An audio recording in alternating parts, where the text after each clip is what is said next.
नमस्कार, मी Shreya Bugade. Vibes Media presents इन्स्पिरेशनचा ब्रँड न्यू चॅप्टर फाउंडर्स यामध्ये तुम्हा सगळ्यांचं मनपूर्वक स्वागत करते. ह्या कार्यक्रमाचे हॉस्पिटॅलिटी पार्टनर्स आहेत द SSK सॉलिटेअर.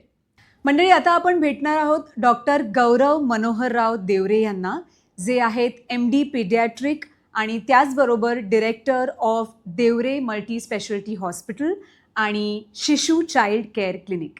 गेली 7 वर्ष नाशिकमध्ये ते सातत्याने हेल्थ केअर सर्व्हिस प्रोव्हाइड करतायत. त्याचबरोबर गरजू मुलांसाठी मोफत आरोग्य शिबिरंसुद्धा राबवतात. भेटूयात डॉक्टर गौरव मनोहर देवरे यांना. सर, तुमचं मनपूर्वक स्वागत. Thank you. Thanks a lot. Thank you.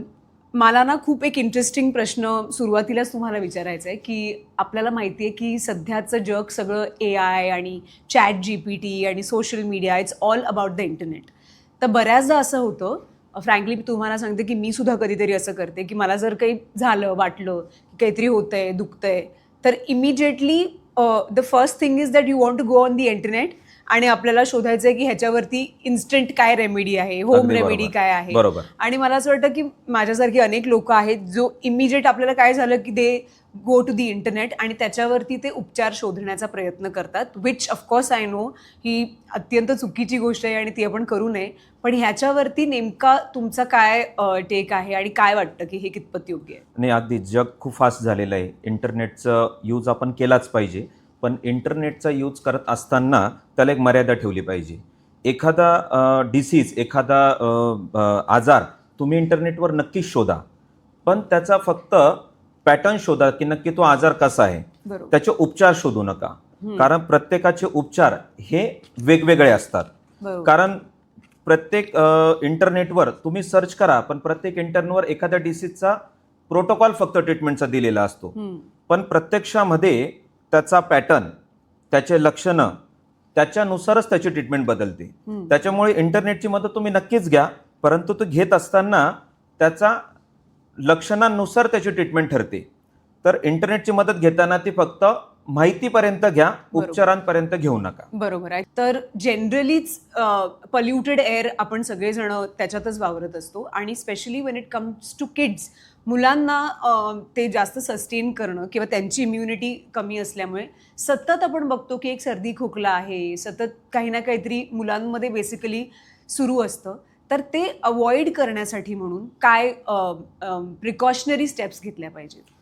लहान मुलांमध्ये सगळ्यात जास्त आजारी पडण्याचं कारण म्हणजे सर्दी खोकला आहे. सर्दी खोकला झाला की पॅरेंट्स लगेच पॅनिक होतात की सर्दी खोकला, सर्दी खोकला, म्हणजे आता ताप येणार, आता हो, म्हणजे सर्दी खोकल्याची सुरुवात झाली की त्यांना पूर्ण ते एन्झायटीमध्ये जातात.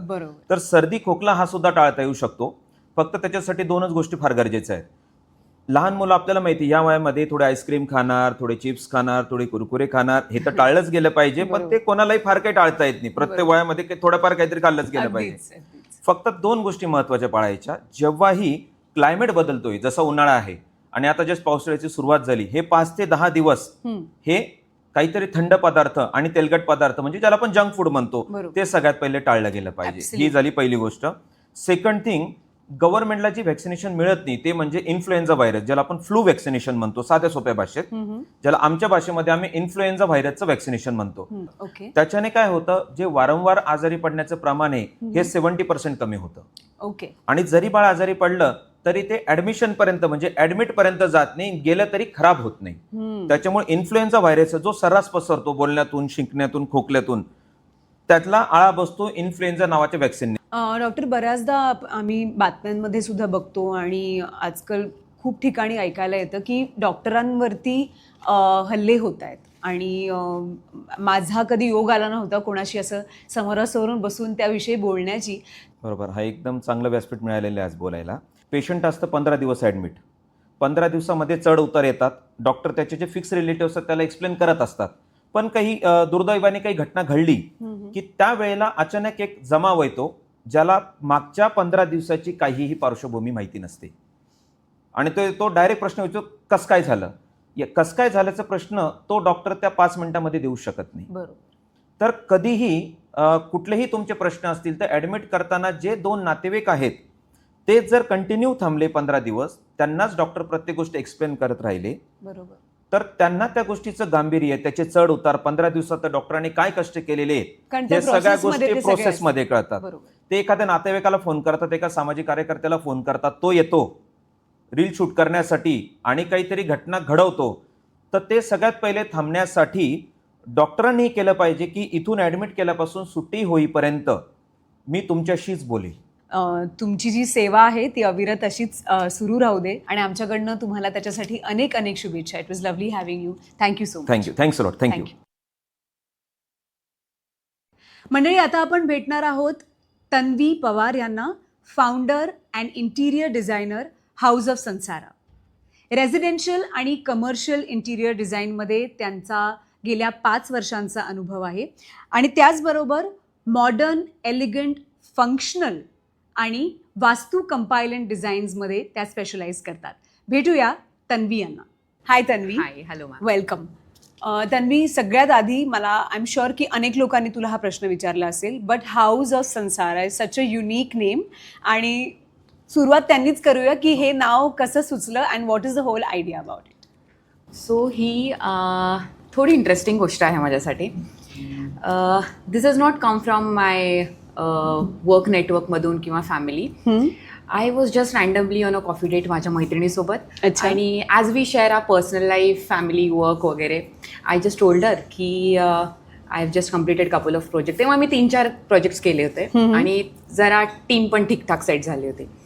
आणि आय वॉज लुकिंग, म्हणजे मला वाटलं की एक प्रॉपर प्रोफेशनल आयडेंटिटी हवी आता. आणि आय जस्ट टूक दिस अप विथ हर आणि शी इज दॅट क्रिएटिव्ह. तिने मला काही ती बोलली, असे नावं काही सजेस्ट करू का मी तुला? म्हटलं वाय नॉट. आणि वी ट्राईड सम कॉम्बिनेशन्स आणि दिस हाऊस ऑफ संसारा जसं आम्ही, शी जस्ट टोल्ड मी की हे कसं वाटतंय. आय वॉज लाईक बेस्ट वाटतंय, याच्यापेक्षा बेटर काही सुचत नाही आहे. आणि आत्ताही 5 years नंतर ऑल्सो आय फील की it suits my business. House basically घर, बरोबर. आणि संसारा संस्कृतमध्ये संसारा, मराठीत संसार. संसार संसार म्हणजे जग. आणि अ घर for oneself is no more than his or her. छोटंसं जग, विश्व असतं. ॲब्सल्युटली. म्हणून ते जग आपण सुंदर करण्याचं कामच नाही, पण त्यांच्या हिशोबाने, म्हणजे क्लायंटच्या हिशोबाने सगळ्या नीड्स घेऊन, त्यांच्या रिक्वायरमेंट्स अंडरस्टँड करून फंक्शनल आणि छान दिसेल असं त्यांचं विश्व आपण बनवतो. वा. म्हणून हाऊस ऑफ संसार.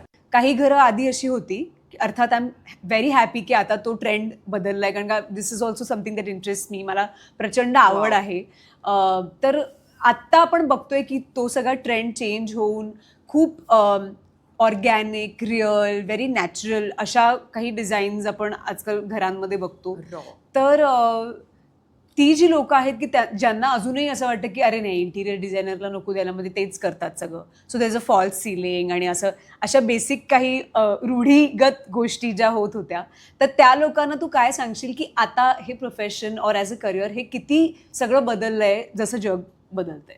करेक्ट. सो येस, आता आपण आजच्या जगात जिथे आपल्याला AI खूप ॲक्सेसिबल झालं आहे, social media is very accessible and there is lot of competition म्हणा, किंवा you want that look and feel. For example, मी माझ्या फ्रेंडचं घर बघितलं, I also want it that way. किंवा माझ्या नीड्स वेगळ्या आहेत, माझ्या रिक्वायरमेंट्स वेगळ्या आहेत, त्या हिशोबाने मला माझं घर डिझाईन करून हवं आहे. असं नाही की पूर्वीच्या काळी होतं की आलं तसं, म्हणजे आधी फक्त घर घेण्याचंच प्रायोरिटी असायची. आता you take a home considering की आपल्याला इंटेरियर्स करायचं आहे, आणि त्याच्यासाठी सुद्धा एक वेगळं बजेट लोक ठेवतात की नाही इंटिरियर आपण करायचं. आणि आता समजा एक family, joint family for example, आई वडील असतात, हजबंड वाईफ, त्यांचे मुलं, each of them have their own requirement. म्हणून फॉर एक्झाम्पल स्टडी रूम झाला, kids wanted as per their requirement. Senior citizens असतील, त्यांच्या हिशोबाने रिक्वायरमेंट्स वेगळ्या. म्हणून लोकांचा पर्स्पेक्टिव्ह खूप वाईड झाला आहे आणि त्या वाईड पर्स्पेक्टिव्हला इम्प्लिमेंट करण्यासाठी त्यांची जी व्हिज्युअल लँग्वेज आहे ती घरात एक उतरवण्यासाठी you obviously need a good interior designer. म्हणून तिथे चांगलं प्रोफेशनल असणं खूप गरजेचं झालं.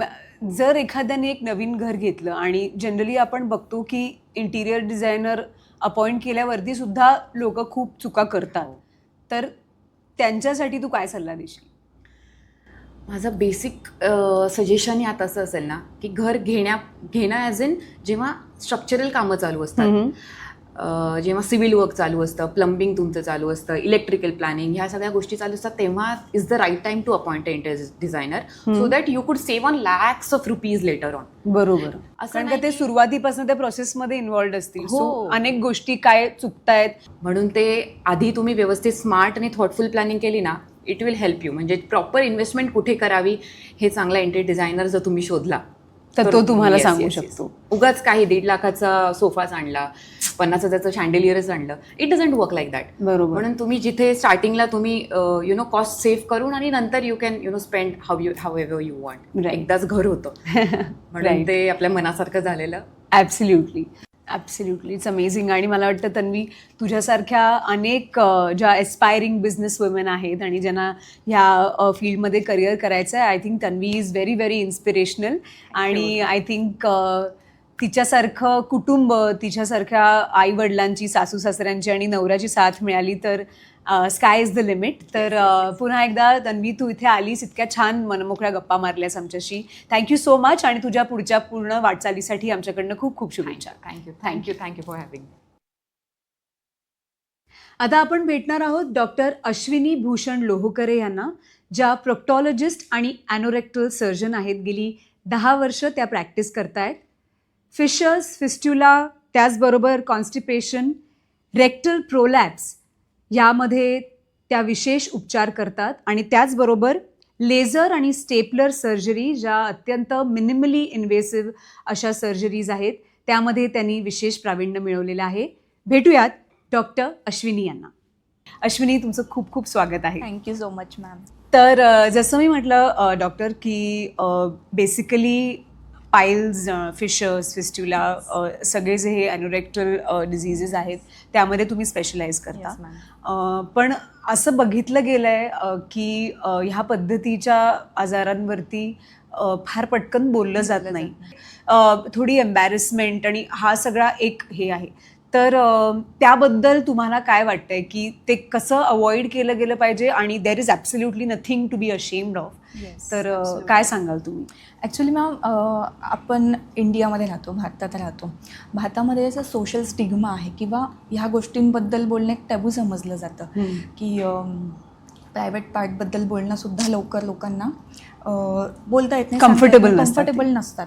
आणि ह्याच्यामध्ये कसं असतं, आपल्याकडे साधा ताप आला तरी सगळ्या सोसायटीला कळतं. पण हे जरी पाईल्स, फिशरसारखे आजार झाले तर आपल्या नवऱ्याला किंवा बायकोलाही घरात माहीत नसतं की असा असा त्रास आहे. सो याच्यामागे थोडेसे लाज वाटणं किंवा सांगायला थोडासा संकोच होणं हे फार आपल्याकडे कॉमन आहे. पण ह्याला घाबरण्यासारखं काही नाही. लाजेपेक्षा आरोग्य महत्त्वाचं आहे आपलं. एक्झॅक्टली. सो घाबरण्यापेक्षा आपण एक डॉक्टरांशी भेटलो, बोललो, कन्सल्ट करून घेतलं तर जास्त बेटर आहे. मेनली फिमेल्समध्ये काय असतं की मेल डॉक्टरकडे जायला त्यांना भीती वाटते. सो डॉक्टरांना हा एक अवयवाचा, शरीराचा एक अवयवच आहे. सो त्यांच्या दृष्टीने ते कॉमन आहे रोजचं डिझिजेस वगैरे. त्या पेशंट्सना तुम्ही काय सल्ला द्याल, जी म्हणजे जे खरोखर अशा पद्धतीच्या ह्याला सामोरं जातात? कारण का जसं तुम्ही म्हटलं तसं की स्त्रियांच्या बाबतीत जर हे झालं तर नवऱ्याला सांगणं किंवा घरात कोणालाही सांगणं त्यांच्यासाठी थोडंसं संकोचाचं असू शकतं. तर त्यांना किंवा पुरुषांना ऑल्सो फॉर दॅट मॅटर, तर त्यांना काय तुम्ही सल्ला द्याल की जसं तुम्ही म्हणालात की आरोग्य हे सगळ्यात जास्त महत्त्वाचं आहे, तर काय सांगाल त्यांना? पाईल्स आणि फिशरसारखे हे डिसिजेस आहेत, ह्यांचं लवकर निदान होणं फार गरजेचं असतं. कारण की इंडियामध्ये किंवा ओव्हरऑल वर्ल्ड 74% कोलोरेक्टल कॅन्सर जे आहेत ते लेट स्टेजमध्ये डिटेक्ट होतात. का? कारण आपण हे दाखवायला घाबरतो की ब्लिडिंग होतं आहे, पेन होतं आहे काही, आणि हे आजार किरकोळ वाटतात लोकांना की पाईल्स वगैरे काही नाही, काही दिवसात होईल बरं. बरेच लोक असं सांगतात काही नाही, लक्ष नको देऊ, होईल ठीक. पण असं नसतं. म्हणजे तिथे साधं छोटंसं फिशर जखमेपासून ते कॅन्सरपर्यंत बरेच डिसिजेस असू शकतात. ह्याच्यासाठी आपल्याला लवकर निदान करणं महत्त्वाचं आहे. सो ह्या गोष्टी लक्षात घेऊन आपण लवकर डॉक्टरांकडे जाणं किंवा आपल्या पार्टनरला आपण ते थोडंसं सांगणं की असं असं होतं आहे मला, की मग हेल्प लवकर मिळते आपल्याला. सो एक अवेअरनेस ॲब्सल्युटली पाहिजे की हे छोट्या गोष्टी पासून मोठ्या गोष्टींपर्यंत बरेच काही असू शकतं. सो लवकर आपण डॉक्टरांची मदत घेतली पाहिजे, लाज वगैरे सगळं बाजूला ठेवून. लोकांना ऍक्च्युली फरक कळत नाही. त्यांना असं वाटतं पाईल्स वगैरे हे सगळं सारखंच आहे आणि ते तसंच सगळं जसं तुम्ही म्हणाला तसं की काही लोक तर लक्षही देत नाहीत, जाऊ दे, लक्ष नको देऊ, होईल नीट वगैरे, इतका त्याला कॅज्युअल एक अप्रोच असतो. तर ते सगळे वेगळे वेगळे आजार आहेत आणि त्याच्यासाठी वेगळ्या वेगळ्या ट्रीटमेंट आहेत. तर ह्याबद्दल तुम्ही आपल्या प्रेक्षकांना काय सांगू इच्छाल? आता हा प्रश्न म्हणजे असा आहे की चहा, कॉफी आणि काढा एकच आहे का, असं कप एकच असतो पण त्यातलं कंटेंट वेगळं असतं. जसं की गुदभाग एकच आहे पण त्याच्यामध्ये डिसीजेस बरेच असतात, जसे की piles, fissure, fistula, pilonidal sinus, rectal prolapse आणि कॅन्सर पण. सो ह्याचे लक्षणं वेगळे असतात, याची ट्रीटमेंट वेगळी असते. लोकांना असं वाटतं की तिथे काही झालं की पाईल्स आहे, मूळव्याध आहे, मग ते ओव्हर द काउंटर मेडिसिन्स घेतात आणि तो आजार लांबणीवर जातो. क्युअर नाही होत पण लांबणीवर जातो. म्हणजे सेल्फ डायग्नोस करून ट्रीटमेंट घेतली जाते मूळव्याध समजून. पण फक्त तिथे मूळव्याधच नसतो, बरेच डिसीज असतात. जसं की पाईल्समध्ये रक्तस्राव होतो, गुदाशयाच्या आतमध्ये काही रक्तवाहिनी असतात ज्याच्यावर प्रेशर येऊन त्या सुजतात, मग ते खाली खाली सरकतात, मग खाली हाताला सूज लागते मोशनच्या वेळी. सो हे पाईल्स असतात ज्याच्यामध्ये रक्तस्राव जास्त होतो, वेदना असते थोड्याफार प्रमाणात. फिशर्समध्ये फार हार्ड स्टूल झाल्यामुळे, कॉन्स्टिप्युशनमुळे स्टूल पास झालं की तिथे जखम होते आतमध्ये एनल रिजनला. आमच्यासारख्या स्त्रियांना तुमचा फार अभिमान आहे की इतक्या यंग एजमध्ये तुम्ही इतकं अचीव्ह केलेत आणि ही तुमची सेवा आमच्यासाठी फारच अमूल्य आहे. So thank you doctor for coming आणि तुमचा एक्सपिरियन्स जर्नी तुम्ही शेअर केली, तितके मोलाचे सल्ले आम्हाला दिलेत. थँक्यू सो मच आणि तुमच्या पुढच्या सगळ्या वाटचालीसाठी आमच्याकडनं खूप खूप शुभेच्छा. Thank you so much. आणि आता आपण भेटणार आहोत मिस्टर समीर सुनील बोडके यांना, जे आहेत दामोदर गणपत बोडके आणि द्वारका ट्रेडर्सचे ओनर. ह्या व्यवसायातली ही त्यांची 3री पिढी आहे आणि बिल्डिंग मटेरियलमध्ये 70 वर्षांची परंपरा असलेला हा त्यांचा उद्योग आहे. भेटूया समीर सुनील बोडके यांना. सर, तुमचं खूप खूप स्वागत आहे आमच्या कार्यक्रमात. 70 वर्षांची तुमची लेगसी आहे आणि 3री पिढी आहे ही तुमची. काय सांगाल या सगळ्या अनुभवाबद्दल? दामोदर गणपत बोडके हे नाव माझ्या आजोबांचं नाव आहे. ओके. आणि त्या काळात ती पद्धत असायची, कदाचित दामोदर गणपत बोडके याच नावाने ती फर्मसुद्धा रजिस्टर केली होती. बरोबर. आमचं गाव निपाणी पिंपळगाव, तिथून आजोबा साधारण एक 70 वर्षापूर्वी 55-56 साली नाशिकमध्ये शिफ्ट झाले आणि त्यांना काहीतरी मोठं करायचं होतं, त्यांना बिझनेस करायचा होता, त्यामुळे ते नाशिकला शिफ्ट झाले. आणि मग त्यांनी इथे आल्यानंतर मग विविध प्रकारचे बिझनेस करायचा प्रयत्न केला आणि मग हळूहळू वेगवेगळे बिझनेस करत करत मग त्यांनी आधी मुनीमचं काम केलं, अकाउंटंट म्हणून काम केलं. त्याच्यानंतर मग सॉमिल, जी लाकडाची वखार असते, आमचा जो मेन फॅमिली बिझनेस आहे तो सॉमिल आहे, लाकूड टिंबरचा. तर त्यांनी ते आधी चालवायला घेतली सॉमिल, नंतर ती विकत घेतली आणि असं आम्ही सॉमिल बिझनेसमध्ये पदार्पण केलं. आणि एवढं वर्ष मग नंतर आजोबांनी ते सॉमिलचा बिझनेस वाढवत तो मोठा केला. नंतर मग वडील त्याच्यामध्ये इन्व्हॉल्व झाले आणि वडिलांनी तो बिझनेस अजून मोठा केला. आजूबाजूला तुमचे जे कॉम्पिटिटर्स असतील, how do you mark your self different from them? तुमच्या आयडिओलॉजीज बिझनेस करताना अगदी बिझनेसमॅन सारख्या असतात की कुठेतरी त्याच्यामध्ये एक समाजातला आपण काहीतरी देणं लागतो आणि त्यातला एक माणूस डोकावून जातो हळूच? हो, अगदीच.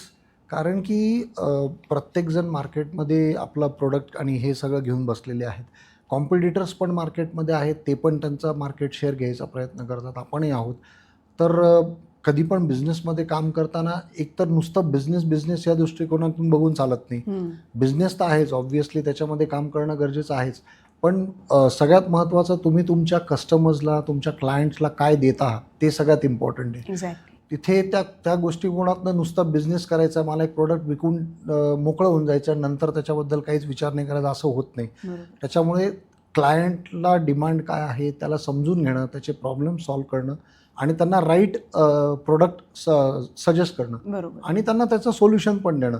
आता माझ्याकडे जसं इन्स्टॉलेशनची टीम पण आहे, तर त्यांना नुसतं सप्लाय करणं नसेल पॉसिबल, त्यांना इन्स्टॉलेशन पण पाहिजे असेल तर मी माझं इन्स्टॉलेशन सहित जे माझे टेक्निकल लोक आहेत त्यांच्या थ्रू इन्स्टॉलेशनसुद्धा करून देतो. सो त्या दृष्टीने जेव्हा कॉम्पिटिटर्स पण मार्केटमध्ये असतात, तर आपण जेव्हा एखादा प्रोडक्ट एकदम सगळ्यात महत्त्वाचं म्हणजे त्या प्रोडक्टमध्ये आपला विश्वास असणं गरजेचं आहे. जेव्हा मला त्या प्रोडक्टमध्ये विश्वास असेल तेव्हा समोरच्या क्लायंटला त्या प्रोडक्टवरती विश्वास होईल. एक्झॅक्टली. सर, गेले 39 वर्ष एव्हरेस्ट इंडस्ट्रीजचे तुम्ही एक्सक्लुझिव्ह डिस्ट्रीब्युटर आहात आणि इतकं दीर्घकाळ त्यांच्याबरोबरचं तुमचं कोलॅबरेशन आहे. तर काय सांगाल ह्या तुमच्या प्रोसेसविषयी आणि इतकी वर्ष जे तुम्ही जोडलेले आहात त्यांच्याशी? पहिली गोष्ट म्हणजे बिझनेस पार्टनरशिप नुसती कंपनी किंवा डिस्ट्रीब्युटरशिप असं नाही आहे. सगळ्यात महत्त्वाचं याच्यामध्ये पार्ट आहे की it's a family bonding. Family bonding from company side also, from our side also. त्याच्यामुळे त्या गोष्टी जास्त काळ टिकून राहतात. दुसरी गोष्ट, वडिलांनी सुरुवात केली कंपनीबरोबर, नंतर भावानी सुरुवात केली आणि आता मी सुरुवात केली, तर ते पुढे कंटिन्यू अजून किती लांबपर्यंत राहील तेच सगळ्यात जास्त महत्त्वाचं. दुसरी गोष्ट, कंपनीबरोबर काम करताना ट्रान्सपरन्सीची गरज असते. तर जी कंपनी आमच्याबरोबर किंवा आम्ही त्यांच्याबरोबर तेवढ्या ट्रान्सपरन्सीने काम करतो आणि परत कमिंग बॅक टू ट्रस्ट, तर दोघांचा एकमेकांबरोबर जो ट्रस्ट आहे त्याच्यामुळे ह्या गोष्टी आणि या बॉन्डिंग एवढ्या काळापर्यंत टिकून राहतात. जे तुमच्यासारखे फॅमिली बिझनेसमधली जी मुलं आहेत आणि इन्स्पायरिंग ऑन्ट्रप्रेनर्स आणि ज्यांना बिझनेस करायचा आहे, त्यांना तुमच्याकडनं एक गुरुमंत्र द्यायचा असेल तर, and who better than you who has a legacy of 70 years of a family business, तर त्या मुलांसाठी जाता जाता तुम्ही एक सक्सेसचा काय मंत्र द्याल? सक्सेसचा मंत्र असाच आहे की जे काही तुम्ही कराल ते पूर्ण ट्रान्सपरन्सीने करा. कुठल्याही क्लायंटला किंवा कस्टमरला फसवण्यासाठी करू नका. प्लस जसं मी सांगितलं, प्रोडक्टमध्ये आधी तुम्हाला तुमच्या प्रोडक्टमध्ये विश्वास असला पाहिजे, मगच ते तुम्ही क्लायंटला देऊ शकता. आणि sky is the limit, there is no limit at all. तुम्ही बिझनेस करत असाल, जॉबमध्ये सॅलरीमध्ये काही रिस्ट्रिक्शन्स असतात किंवा लिमिटेड असतो. बिझनेसमध्ये देर इज नो लिमिट. तुम्ही कितीही मोठी झेप घेऊ शकता. Absolutely. Your journey has been absolutely inspiring and it is good to know a businessman beyond his business. So thank you so much for giving us your time and we wish you all the best. तुमच्या पुढच्या सगळ्या वाटचालीसाठी आमच्याकडनं खूप खूप शुभेच्छा. Thank you Thank you. Thank you so much.